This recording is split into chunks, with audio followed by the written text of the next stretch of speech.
Live from Kakariko Village.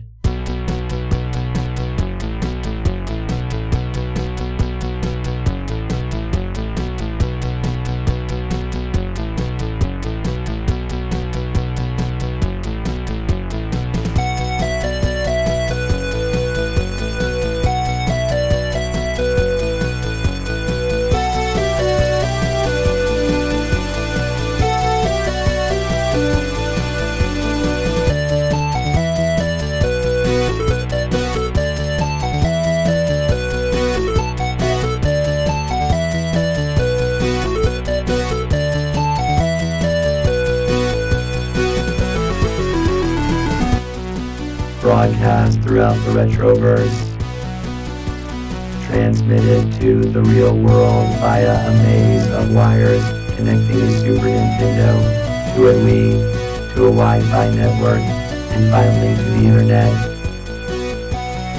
The Techno Funk Boy presents the Retro Zoo Super Show.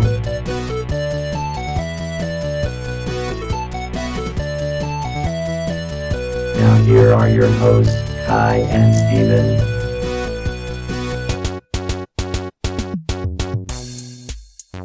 Welcome everybody. Welcome to the Retro Zoo Super Show in the first episode of 2018. That is right. We are in a new year, which hopefully you are properly writing the date down on checks if you are somebody who actually uses checks now, which of course that might be like one of you, but on important papers, writing the proper year down. I say this because I've already messed up on the date once, and oddly enough, it was not in the year column. It was on the day column, which there's no excuse for. That's one thing that we're used to changing pretty much daily, and so yeah, I've nailed the date every single time so far, but I'm sorry, the year. I've not nailed the year every single time, but not the day. So I am one of your hosts, Kai, and we were supposed to have Steven back today. Drum, what have we heard from Steven? Who is that speaking? Drum, it's Kai. I cannot see you. Okay, Drum, we had a mishap. We had a mishap over Christmas with Drum and some peanut butter, and now the swivel of his dome head is stuck, and he's almost fixed. It's, it will be done in a couple of days, but right now he's facing the wrong way. Who said that? It's Kai. There's no one else here. It's just me. Hello, Kai. Where is Steven? That's what I was asking you. Is he not over there? I cannot see. No, he's not here. All right. We put in a call. So, okay, to back up. So, Steven got a job working retail in a bookstore, to make some extra money as a seasonal job. And that prevented him last month from joining us. And now that Christmas is over, his job is supposed to have calmed down a lot, and he should, by all rights, be back. But he's not. And we haven't heard from him. And, the interwebs are aflutter with rumor and innuendo. There has been some talk that perhaps he has been reactivated in the military to take care of perhaps another Red Falcon threat. That is not so. That is not so. We can definitively say that. Drum, isn't that right? Who said that? There's no one else here, Drum. Never mind.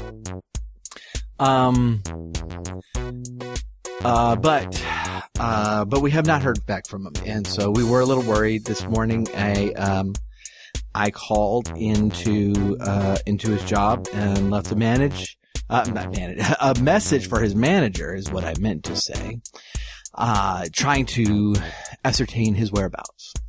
And we haven't gotten a call back. Hopefully we'll hear something soon, because we certainly miss Steven, and it's not nearly as much fun doing the show by myself, especially because the girls figured out that they could pre-record the background music, and so they're not even showing up anymore.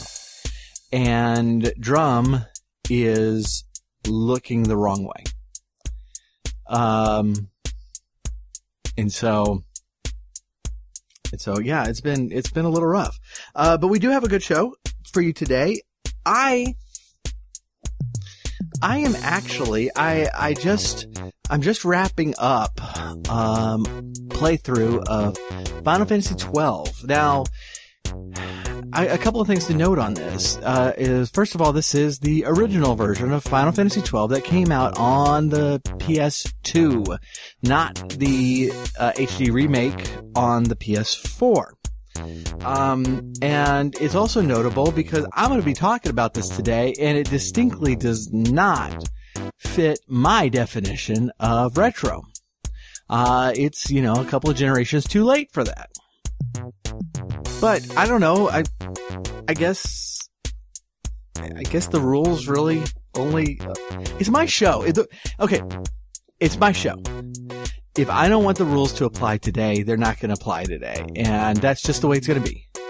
And so the rules are not going to apply today. We're going to talk about a game that came out in 2006.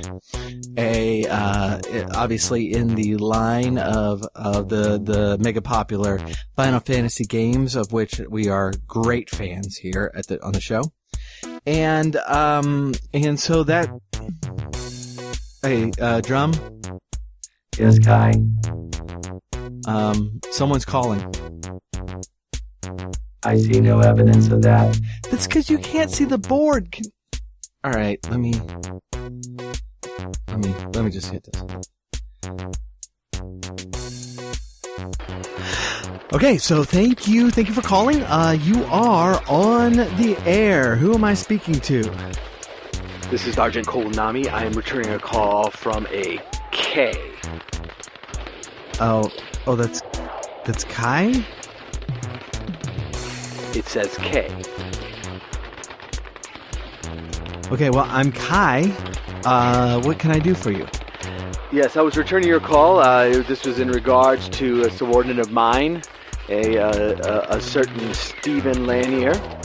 Oh, yes, you're calling from the Hyrule Bookstore. That is correct, son. Oh, great. Yeah, well, I really appreciate you calling. We've been a little bit worried about him, and I hadn't been able to reach him, and so I called over there looking for him this morning, and I wasn't able to reach him, so I was just trying to check on him. Well, son, I really appreciate your concern for one of my men, but I assure you that everything is in order. He is not missing in the stockroom. Everything is fine. What? Why would you say he was missing in the stockroom? He's not missing in the stockroom. I know, but why would you say that? He's not. I don't know why you brought it up. I didn't bring it up. Now listen, son. Mr. K. You've got a lot of questions for somebody who is not a bookseller. Did you serve as a bookseller? No, in the armed forces. Well, I was involved in the incident with Ganon a few years back. That's very fine work. Where did you fight? Oh, it was kind of, like behind the lines type of supporting role all the way. Oh, okay. Well, listen here. I don't expect a man who cowers behind the lines to understand what it's like as a bookseller, okay?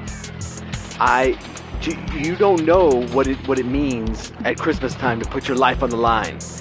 These are my men out there on the front lines of the bookstore. And I don't need all of you hippies out there questioning what we do. We lost some good men out there, and our whole way of life is at stake. From the bookstore?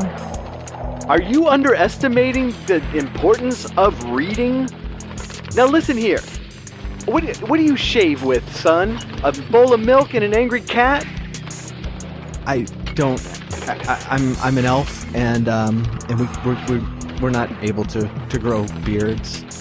You know what? You're about as sharp as a leading edge on a bowling ball. You smell like failure and corn chips.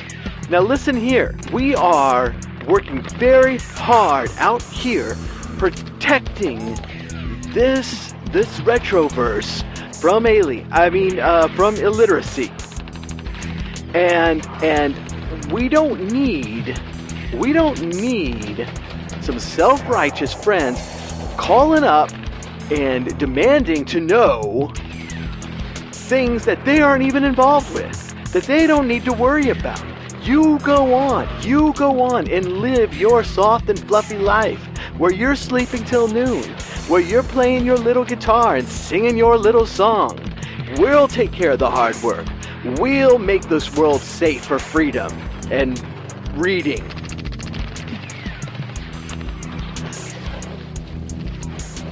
Okay, Sergeant Nami. Could I call you Cole? My name is Sergeant Nami, or if you have trouble remembering my last name, you may call me by my first name. Yes, that name is Sergeant Nami. Okay, Sergeant Nami. So I take it that the rumors that Stephen is involved in a mission against the Red Falcon threat is totally who mentioned Red Falcon here? Does this look like the Red Falcon is back? Does it look like we are being invaded by aliens? Listen here, son. The real problem in this world is ignorance and aliens. Now, we are on the front lines and we are doing our duty, and the longer you keep calling and you keep trying to interfere with our work, the harder it is for us to go save our men that may have been lost in the stockroom. Stephen not being one of those. So Stephen's fine. He's just working in the back. There's a lot of noise. That's because the books are heavy, son. Okay. Well, Sergeant Nami, I appreciate you calling and setting the record straight. I think it's clear that Stephen is in good hands, and we appreciate your time and your service to the bookstore.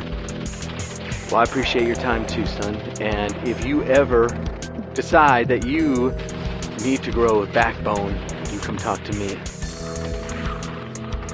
And I'm not even sure what that means, but I think we're going to go now. Thank you again.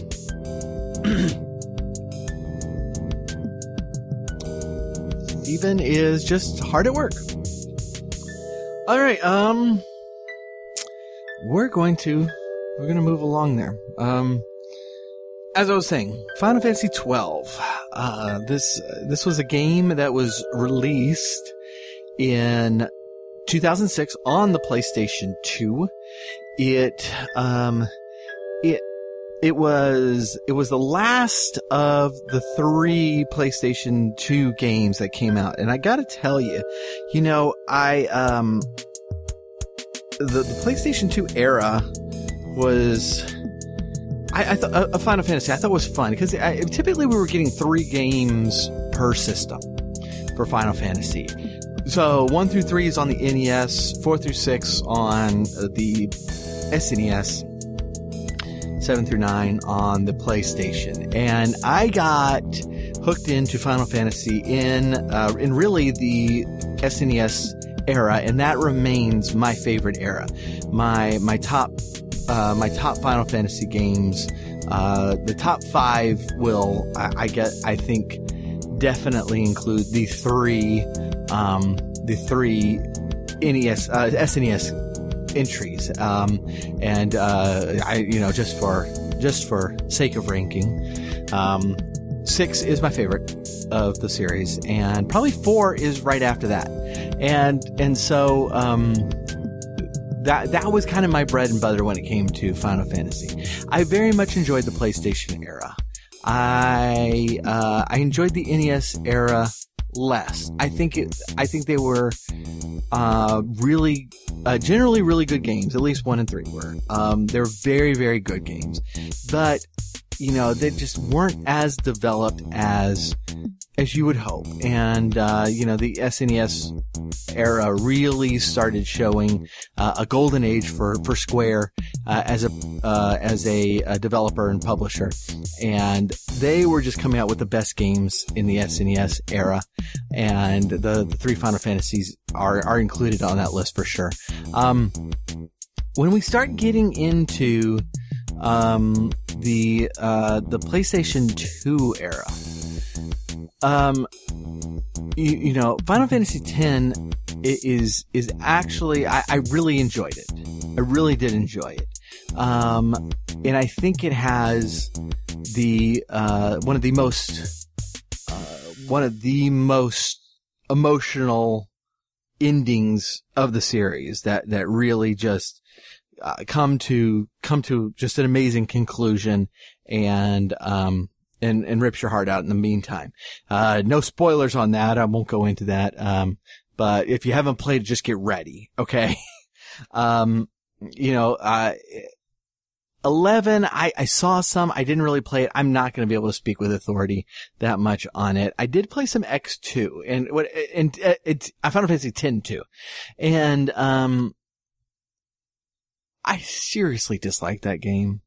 I really did. And it didn't, it really, made me wary of the future of Final Fantasy. And so about that time, I played the first part of Final Fantasy XII, but I lost access to the PlayStation 2 about that time.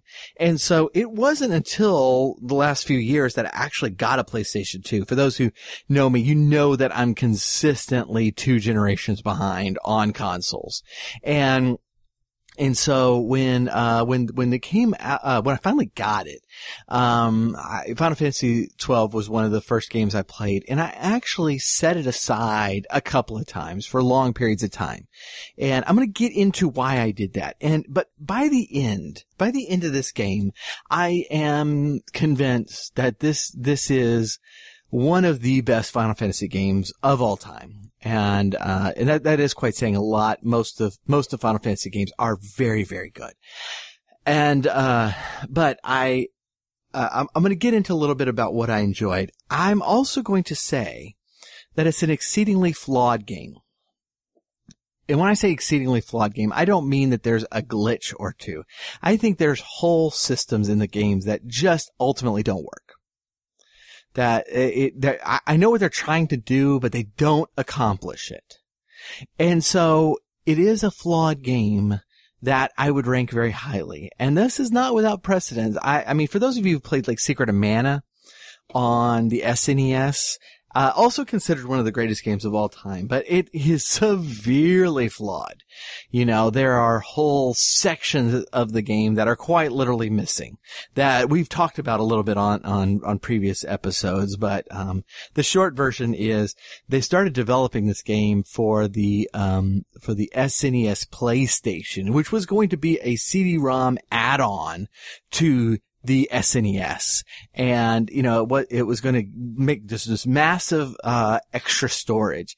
And it started becoming increasingly clear that Nintendo was not going to get this thing accomplished. And Square was getting seriously annoyed, going, we have a game in development for this thing, and it's going to be really good. We need it. We've got to do this. And when they didn't do it, Square pieced together Secret of Mana, cutting out a lot of content, it was never developed. I mean, they took what they had, they figured out, okay, can we make a cohesive game out of this without adding too much extra stuff? And they did, and it's magnificent, and it's super buggy. It's so easy to glitch.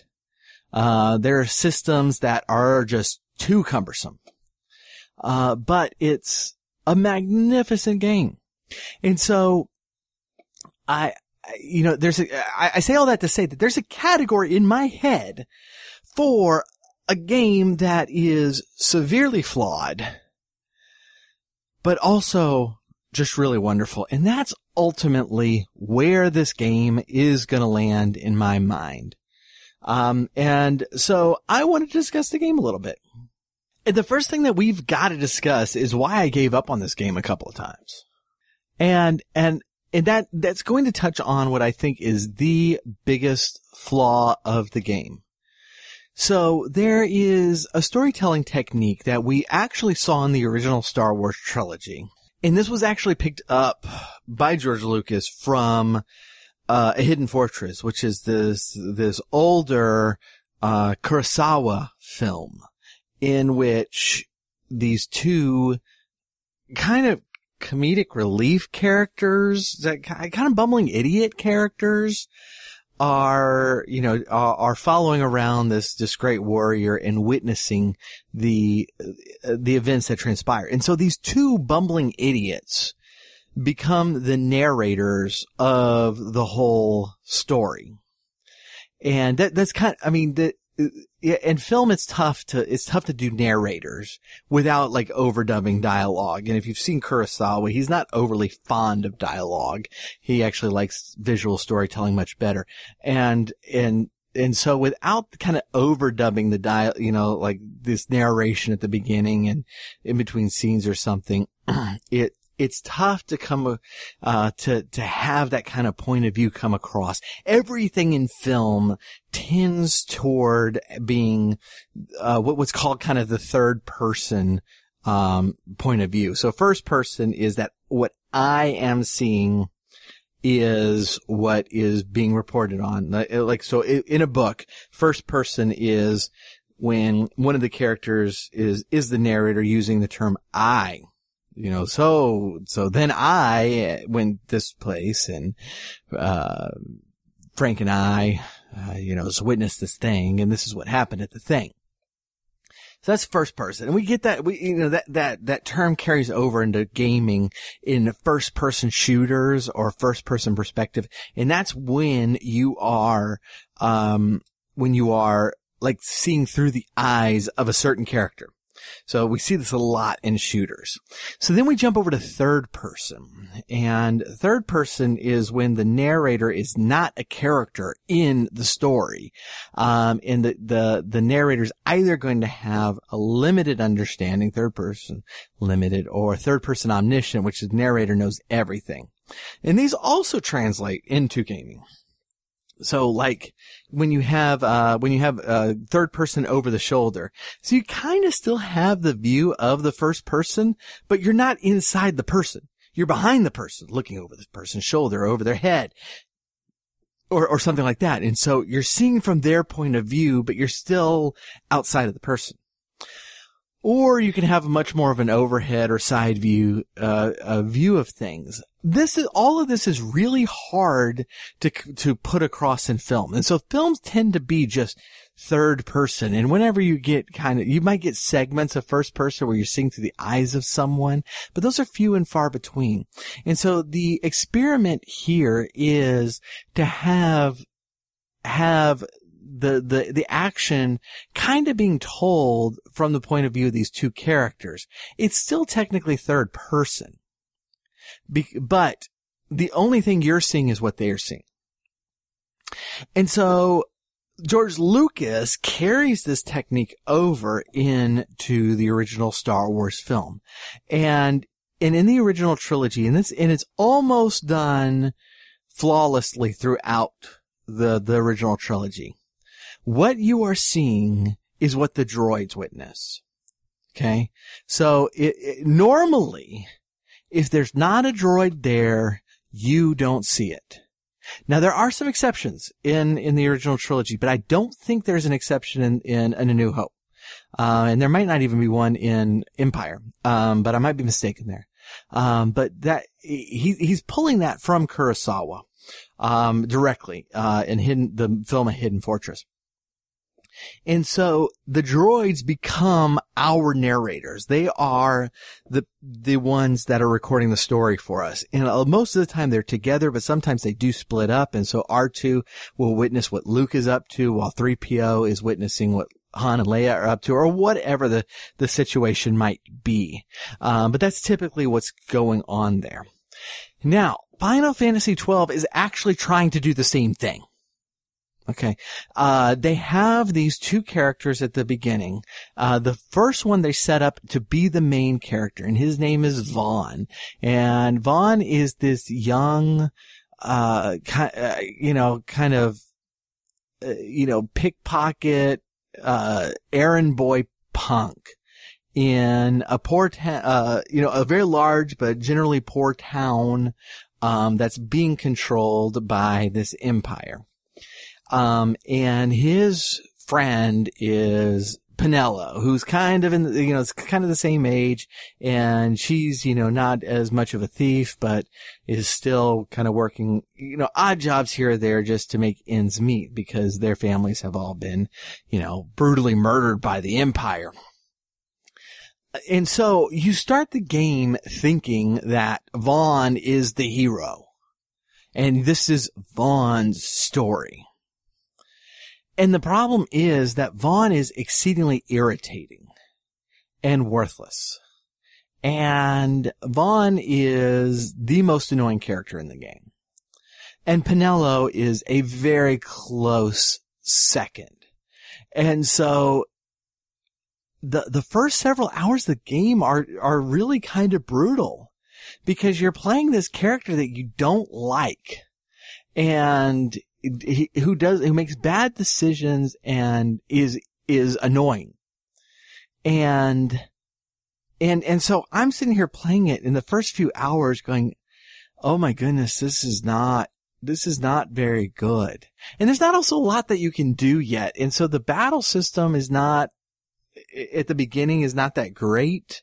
And everything just seems a little off, and you end up doing a lot of errands with this boy. Now there's already been established an overriding plot. So the plot is that, this empire is attacking 6 years ago, and they call for peace, and the prince goes to negotiate peace, but it's a trap, and they kill him, and Vaughn's brother was one of his guards, and they kill him too, and they are killed because of the betrayal of Bosch, who is one of their greatest warriors. And so they send the emperor's son Vane into town to kind of keep control over the region, a region that does not want him there and is always looking for an opportunity to, kind of buck the rule of the empire. You start off and so clearly we've got the motivation. We know where this thing is going, right? But the first thing you do is you do a bunch of little errands as this annoying kid Vaughn. And it's like if A New Hope started with 30 minutes of 3PO doing menial tasks. You follow 3PO to the moisture collector things and watch him collect all the things, and he kind of complains along the way, and then he takes stuff into town, and he kind of complains along the way, and he does all this stuff, and in 30 minutes, and you're like, I'm done. I can't take this robot anymore. I'm just thoroughly irritating. So already we're starting off on the wrong foot. But a few hours in, the plot actually starts kicking off, and you start getting some better characters. And so the first ones you get are Balthier and Fran. Now, Balthier does his best to tell you that he is the hero. He, in fact, says those exact words. He constantly refers to himself as the leading man in the story, and that he is the one that's driving the plot. He's doing that for a reason. It's because he's the hero. And I wish so much that this game had not spent so much time at the beginning with Vaughn. I like the idea. I like the idea of having these kind of bumbling duo being the narrators, but they spend so much time on them at the beginning that you're already either invested in them or really sick of them by then. And not giving anything away, because we're not doing spoilers in this review, so don't worry. And I'm specifically not doing spoilers, by the way. I'm not doing spoilers because there's a new version of this game out. And so even though this game is now nearly 12 years old, it's not. Because they just re-released it. And so I know a lot of people are coming to it for the first time. So I'm not going to spoil anything. But the thing about this is that, Balthier is one of the best characters from all the Final Fantasy games. And that is saying a lot, because, you just look at like Final Fantasy VI and you have a party of like 300 people. I'm exaggerating. 300 people who are all very developed and very realistic and very cool. And I would put Balthier in that game in a heartbeat because I liked him so much. He's a sky pirate, and his partner, Fran, is part of another race that you're going to learn about much later in the game. Think of her as like an elf, okay?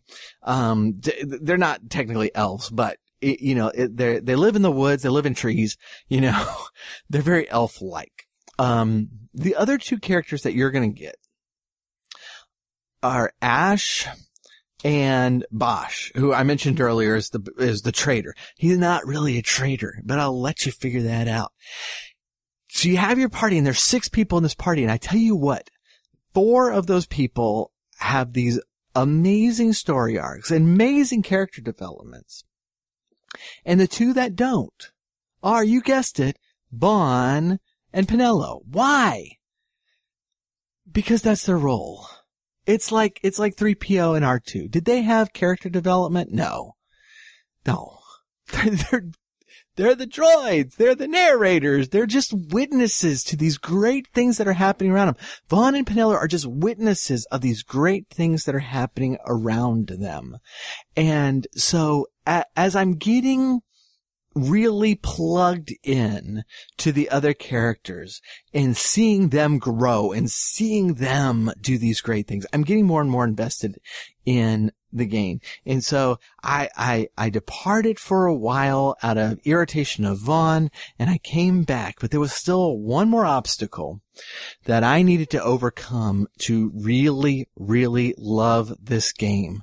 And I'm going to come back to that after the break. But during the break, we are going to listen to one of the songs of the game. I'm going to speak very, very briefly about the soundtrack, because the soundtrack is very adequate and it does its job, but it's not great. The soundtrack was mostly composed by Hitoshi Sakamoto, and it's fine. There's literally nothing wrong with it. It's very lush. It's very big. There's a lot of big strings in it, big orchestra sounds. I very much, I think it's a good soundtrack. It's not great because it never really stands out like an Uematsu soundtrack would. So this is, 10 was the last soundtrack that Uematsu did primarily. He had been the composer since Final Fantasy I. He had been the only composer through 1 through 9. He did have help on 10, but that was really his last one. And so ever since then it's been taken on by different people. There's nothing wrong with this soundtrack. But there's also nothing that really stands out.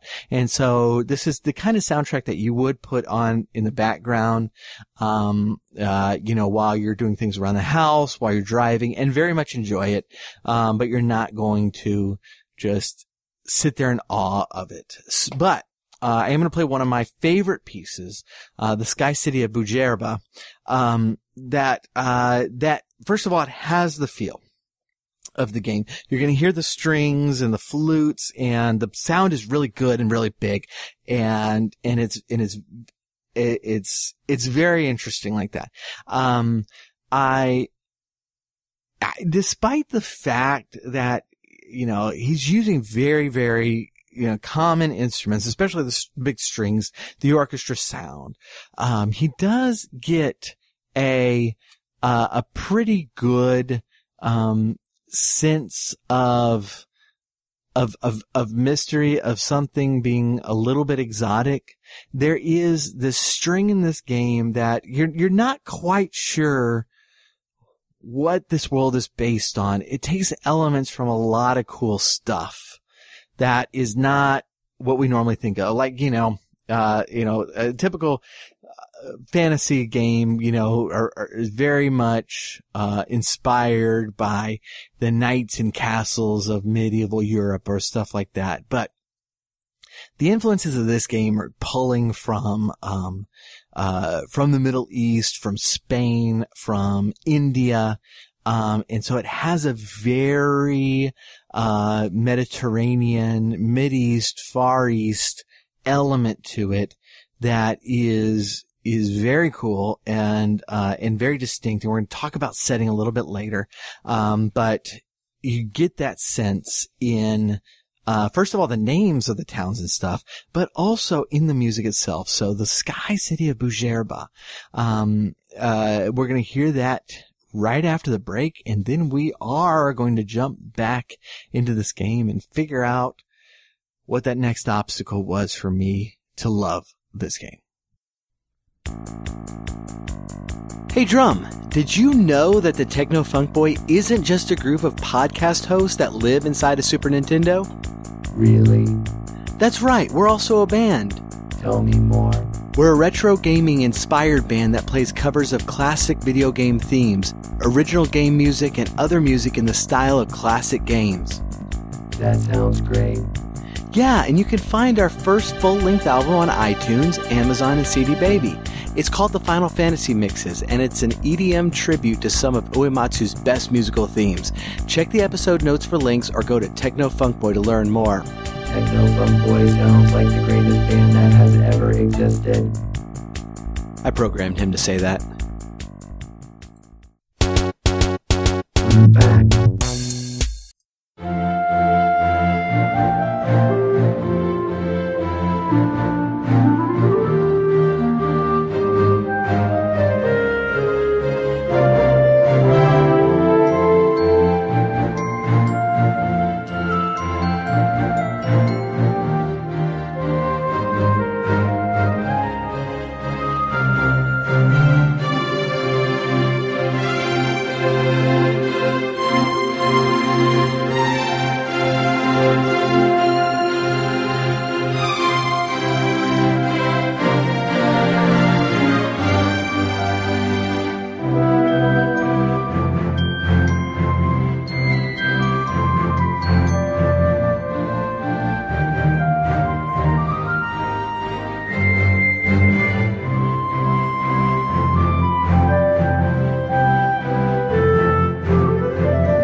Okay, we're back.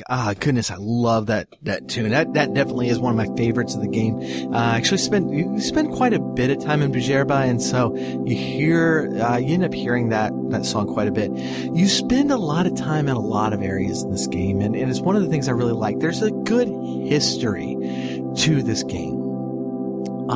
Better than pretty much, I would say any other JRPG that I've played.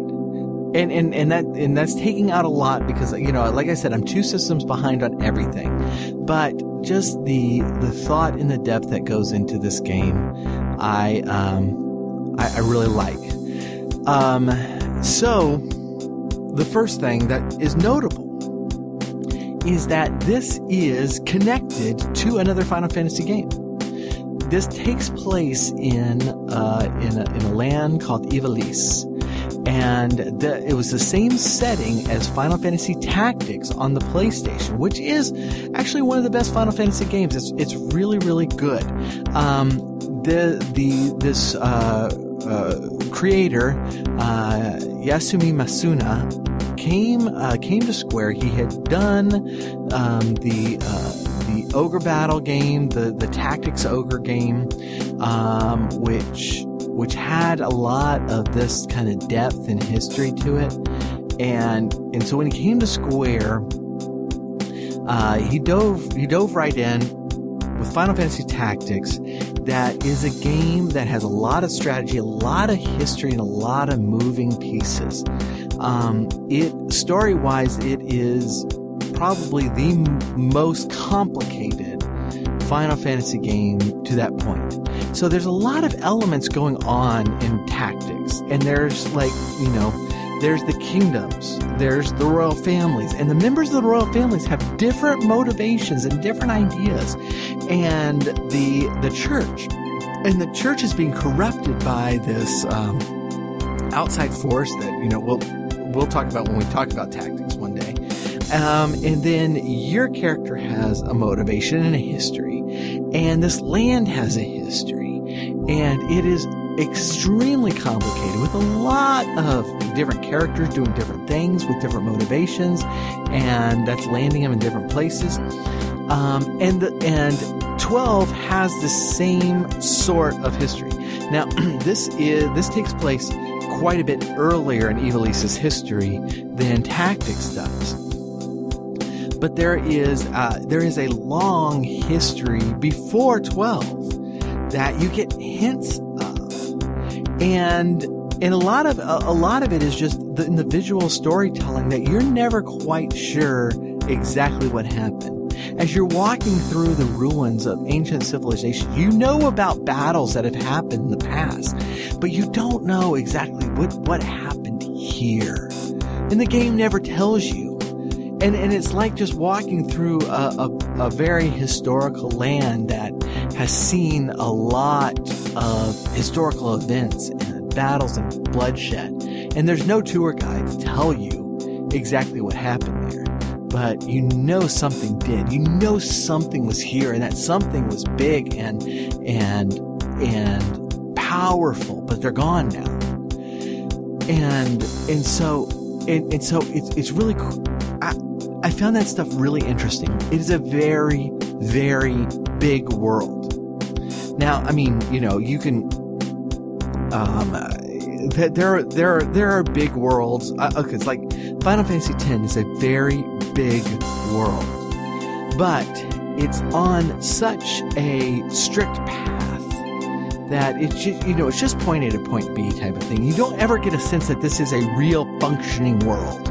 You don't have that problem in 12. It is an open world that does a very good job of giving you good indication of where you should and should not go. But it's also, even though it's very big, every place has its own flavor. And, the architecture has grown out of the environment. I don't mean like their plans that are growing out. What I mean is the people who built there built according to the environment, to complement the environment, to thrive there. And the people in different towns have their own flavor, and they're different. And there are people everywhere in these towns, and you only can talk to a fraction of them. But even the fraction you're talking about, they're not just talking about you. You know, that's the RPG trope that you go to town and you talk to every single person, and every single person is talking about you. And they have some tip for you, or they're just wishing you good luck, or they have a clue, or whatever. They're telling you where to go next. That's not happening here.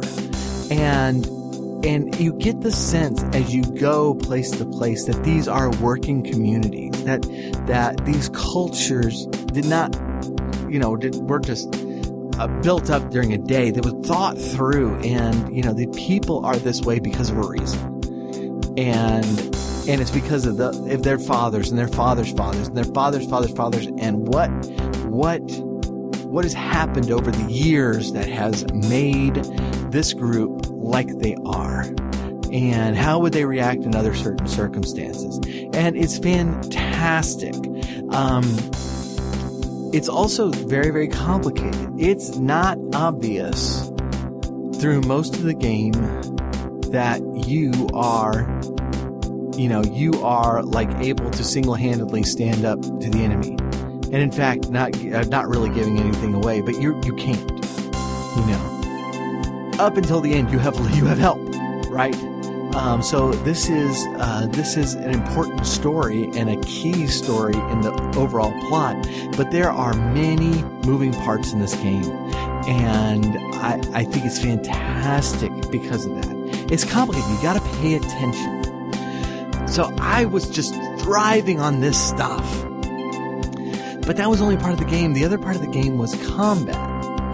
Now, combat's done a little bit differently in this game. It's very interesting. So the enemies are in the world map. So you go out into the world. It's not, the very unrealistic thing of you just running around, you don't see anything, and all of a sudden you're in the battle and you're up against this giant creature that apparently was hidden in plain sight. You see the enemies, and if you're attacking one and another one is close enough, they might run up and attack you as well. And so the battles are very fluid and can go all over the place. And you running from a battle is really you just running away, and the enemy's probably following you. And so how do you manage that in a 3D environment when you have 3 people in your party and each are responding to everything that's going on around them, most of which is not on the screen because, again, the battlefield is as big as the map. You can go anywhere with it. And so how do you keep that going? So the solution they came up with was the gambit system. Now, the gambit system is something you either love or you hate. And this was the second obstacle that I had to overcome. The gambit system is a way that you are not controlling every action in the battle. You are instead the coach that tells your players how to respond in certain circumstances, and they will. And those responses as the game goes can be more and more detailed. So you can say, okay, healer, when one of the members of the team gets below 50% health, you cast Cure. If the enemy is a flying enemy, you cast Lightning. If the enemy has 100% hit points, you Steal. Or you attack the one with the most hit points. You attack the one with the least hit points. Or you attack the closest one. Or you attack the enemy leader or the highest level one. And so there's so many ways that you can set it up. And a lot of people coming into this game are like, no, I control my party. And you're not going to last long. You're not going to last long because you can do it. You can individually input the commands, but the battles get, 5 times as long and very cumbersome. And so it's just not all that practical to do it like that. And so the gambit system is the way to go, but the gambit system is not well explained, and it's a very steep learning curve. Let's put it like that. And so I was hugely struggling in this game until I realized I got to learn the game. I got to become a master at the gambit system. It's like I've got to step up my coaching game to, college level football coach. where I'm, giving my players individual orders. In this circumstance, do this. In this circumstance, do this. In this circumstance, do this. And go at it like that. And I sat down for a while and just played with it until I figured it out. And once that hurdle was overcome, the game opened up for me. And I started realizing how cool of a game this really was. And it's counterintuitive because as a JRPG player, you want to be in control of everything. Because that's what JRPGs do, It's like you input every command, and you don't want to give up the control of your party. But if you're able to do so and you realize, and you can always jump in the middle of a battle if the gambits are not fixing a problem you see, you can always jump in and give them alternate commands and they'll do them.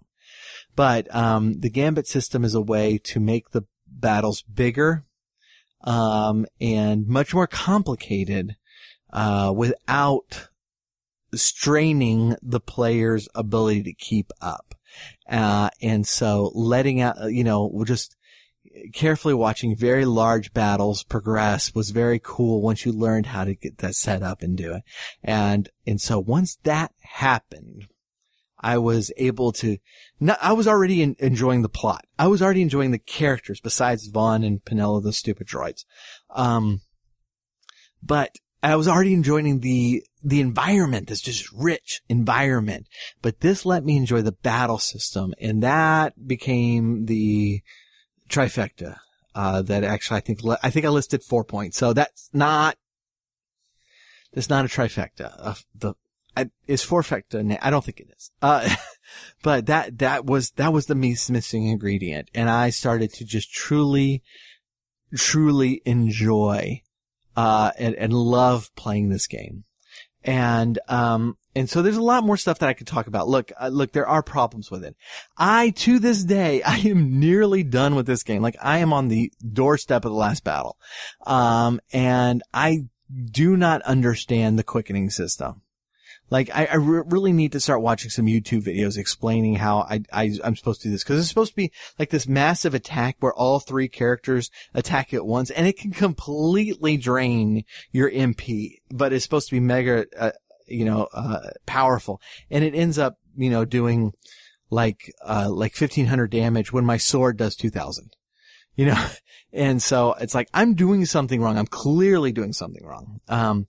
The license board is, and this is how you gain abilities and gain the ability to do armor. You have to buy licenses to cast a spell, to use an ability, or to equip armor. And so that kind of, and you get license points to spend on these things.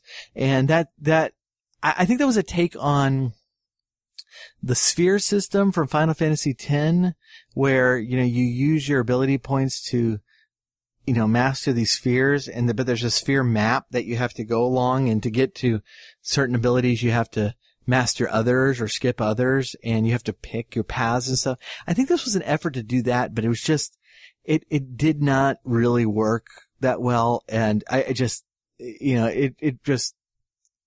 became very awkward, honestly, and stuff like that. That's one of the examples of the game trying too hard at something.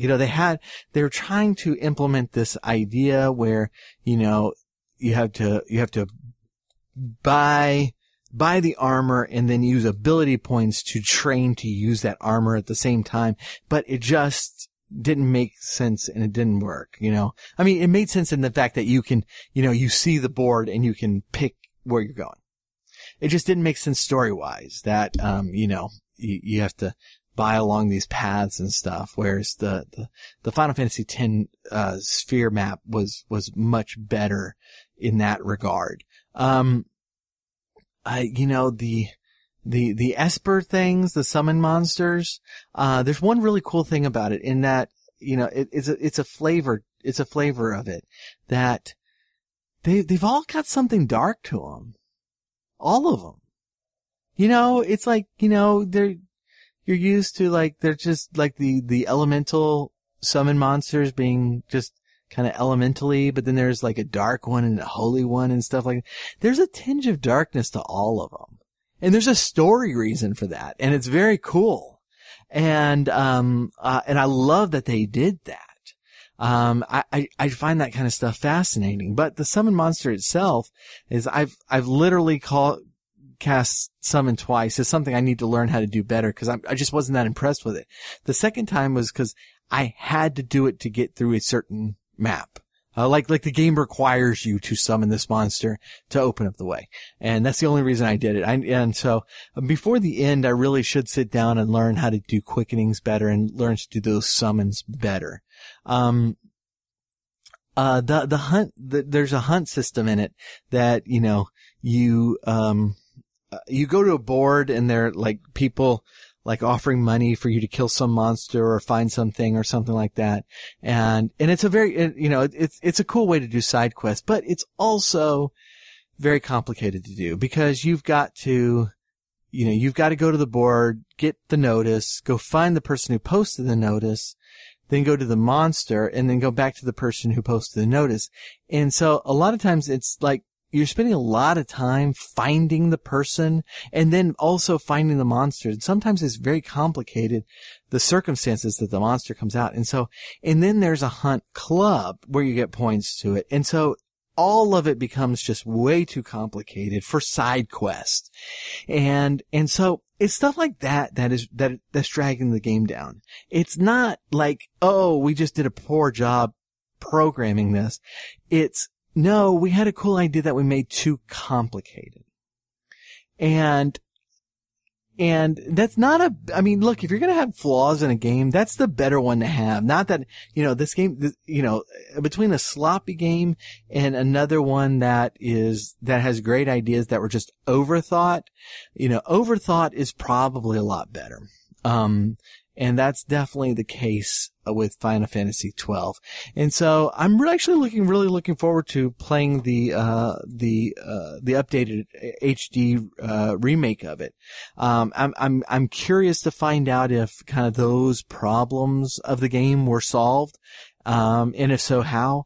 And I think with a little bit of tweaking in those areas, it could really open up the game even more than it already is and just make it an incredible experience. So, at this point, I've put over 80 hours in the game. I have not done all the side quests. I have not caught all the summon monsters by far. I might stick around and do a couple of those things, but, after 80 hours, it's like, oh goodness, I'm not 20 anymore where I can, drop 150 hours on a game or something. I need to be done with this and move on. And so I think I'll be wrapping it up, maybe after doing a couple more things, but otherwise, that's Final Fantasy XII. I've thoroughly enjoyed it and I appreciate you listening. So, show notes. Now, I don't stress enough, sometimes that I do hope that if y'all are enjoying this show, that you do head over to iTunes or whatever platform you're using and rate and review us. That does help the word get out to other people, that they see that we have a lot of ratings that are good and they might give us a shot. Please also do find us on Twitter or on Facebook or on Instagram and like or follow us on those platforms. But more than anything else, do sign up for a newsletter. Look, our newsletter does not go out just with annoying and worthless information. We're preparing some new music that will be free for our newsletter subscribers. We are well into recording that. Just honestly, we've like one song. All we have left is Steven's part, so he really needs to get back. And it's really good. You're going to want to get a hold of this. And so go to our show notes, please. technofunkboy.com/18. That's for episode 18, 1-8. and you are going to find all the links there and the ability to sign up for our newsletter. And we'd really appreciate you listening. Thank you so much. We will catch you next week. I'm hoping, I have a couple of interviews lined up that I'm hoping to get one of them to you next week. And so you're not going to want to miss it. It'll be a lot of fun. Thank you again. And we'll see you then.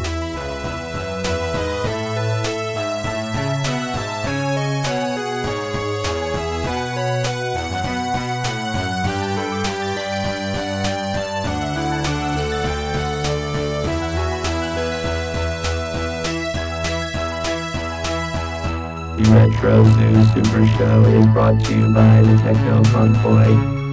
Follow us on Twitter at Techno Funk Boy, on Facebook at the Techno Funk Boy, and sign up for our email list at technofunkboy.com. Also look for us on Spotify, iTunes, and Amazon for music.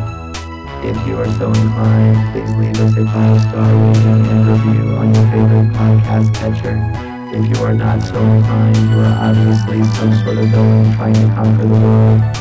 Unowned music and gameplay clips are used for educational and critical purposes. Thank you for listening. Keep gaming. And once you have responsibilities that need to be done at this time, then you can